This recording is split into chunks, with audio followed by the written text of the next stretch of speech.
Let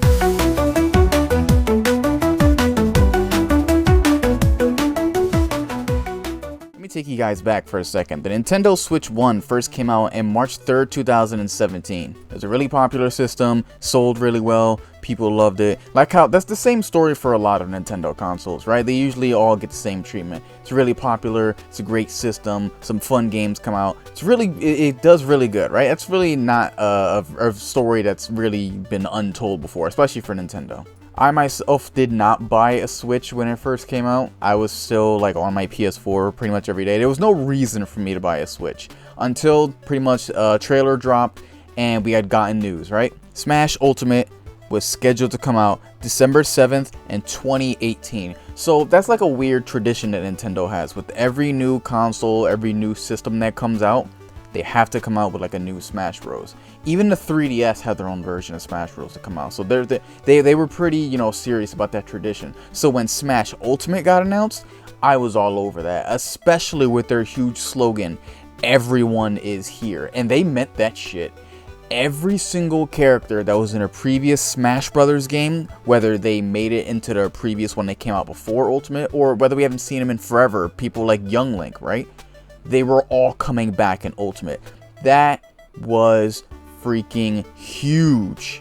That was freaking massive news, and that meant that just by default, without any DLC, the character roster would be freaking nuts. I remember being a little annoyed about having to unlock everyone in Smash Ultimate because, like I just said, the character roster was huge. It was just too much stuff to unlock, you know? You can do the traditional, do a bunch of matches, and then once, you know, character approaches, you fight the character and you win. You could do that, or you could just play through the story.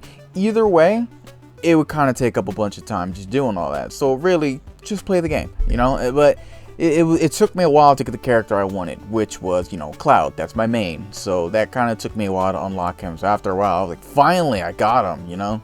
Now, I do have a little bit of a nitpicky gripes with Smash Ultimate that kind of just like a little bit get on my nerves. It's not a deal breaker for me to not want to play the game anymore or to say, oh, this game sucks. But some stuff that I do wish that didn't really happen, or some changes that were made to it, right? For one, dear God, why did they remove trophies? I really loved the trophies in every single Smash Brothers game. Whenever I'm bored, I like scrolling through the trophies, having a little description of the characters, what games they're from, the little freaking historical thing that tells you what systems and consoles they appeared on, the little 3D model of the thing. I loved those things. Now, I can probably chalk it up to it probably would have made the memory for the actual game a little too much, since the characters, the stages, and all that stuff, it was a lot for the game to handle, so they just replaced them with stickers. But it wasn't the same. The stickers didn't even have like little bios for each individual one either. It was just sticker done, and I was like, come on, man, you know, like it felt like a piece of Smash Bros had been taken out of that. And the trophies are pretty synonymous with Smash Bros, especially with, you know, how they look visually and just that style of it. I don't know, man. I just feel like they should not have taken out the whole freaking trophy thing going on, you know? Now, I don't know about anyone else, but World of Light was, it was alright, really. You know, I am an OG, and I absolutely loved the Subspace Emissary, but the World of Light didn't really hit the same as the Subspace actually did. But it was pretty, you know, it was pretty decent. The cutscenes were pretty good, but since I've been playing Smash Bros since the beginning, so it was a little weird for me to hear the characters actually talk. Jelly beans up my ass. I was a little like, yo, what? Like, it was weird. It was off-putting. It didn't like take away anything from the experience, but it was a bit like, oh, they actually talk now. How are you doing that? You know, you could notice that. Now, once they started like actually pumping out actual DLC for this game, that's when stuff started getting wicked. You know, they started coming out with characters no one even really asked for. Min Min. And it's not a Smash Brothers game if they don't add like 200 more freaking Fire Emblem characters, honestly. But there were some DLC characters that were freaking nuts. That's a lot of nuts! That people were just like they were dream characters to add into the game. Freaking Banjo and Kazooie. Freaking Sephiroth. Joker from freaking Persona 5. And of course, the biggest one. These crazy madmen actually managed to make it happen. they put Sora from Kingdom Hearts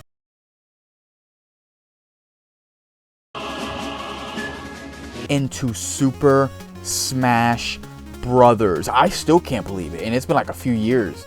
I still can't believe we actually have Sora from Kingdom Hearts in Smash Ultimate. That is insane. Now, at the time of recording this a few days ago, the Switch 2 just came out. Everyone's enjoying it. Some people are destroying it on TikTok, which is weird. Some people are testing its durability and scratching it up with their knives and stuff and literally lighting it on fire. Yes, there's some guy who lit his Switch on fire. But the biggest thing that I'm worrying about, and I don't even think anyone has ever really mentioned it, like I said earlier in the video, it's a Nintendo tradition that every time a new console comes out, eventually they're going to want to come out with a new Smash Brothers. And this makes me a little worried. Reason why I'm worried is because how do you even top Smash Ultimate? Their literal slogan was "Everyone is here." So how do you even top that in another Smash game for Switch 2? You can't really say "Everyone is here again." You know, it'll sound the exact same. You know. Now, Switch 2 with Smash Ultimate on there has increased performance and it plays beautifully. Load times are well and all, but that doesn't make it a brand new game. Now, with the next supposed Smash Bros, they could fix the little stuff that I'm complaining about, like, oh, add trophies back in, or add even more characters to the already existing roster and stuff like that. Realistically, if there's a new Smash Bros game to come out, that's probably what they'll do. But if there's any ideas that you guys have for a Smash Brothers game for the Switch 2, please comment, let me know. Throw in some ideas. I would love to hear from you guys. I'm just really curious as to how would you even top Smash Brothers Ultimate, because even with my little gripes in it, it essentially really is the best Smash Brothers game. The best customization for stages, the biggest character rosters, the craziest DLC characters, all the freaking stages are in it. They're all the freaking stages that are in that game. The costumes, the colors, all these characters, it's nuts. So again, it makes me wonder, how do you even top Smash Ultimate? Like I said, I want to hear from you guys if you have any ideas on how to top Smash Ultimate, because I sure as hell don't have any. Please let me know. Let me know what you think. Do you like Smash? Do you want another Smash game? Do you even care, really? Or do you think Smash should just die right after freaking Ultimate? Let me know what you guys think. I would love to know.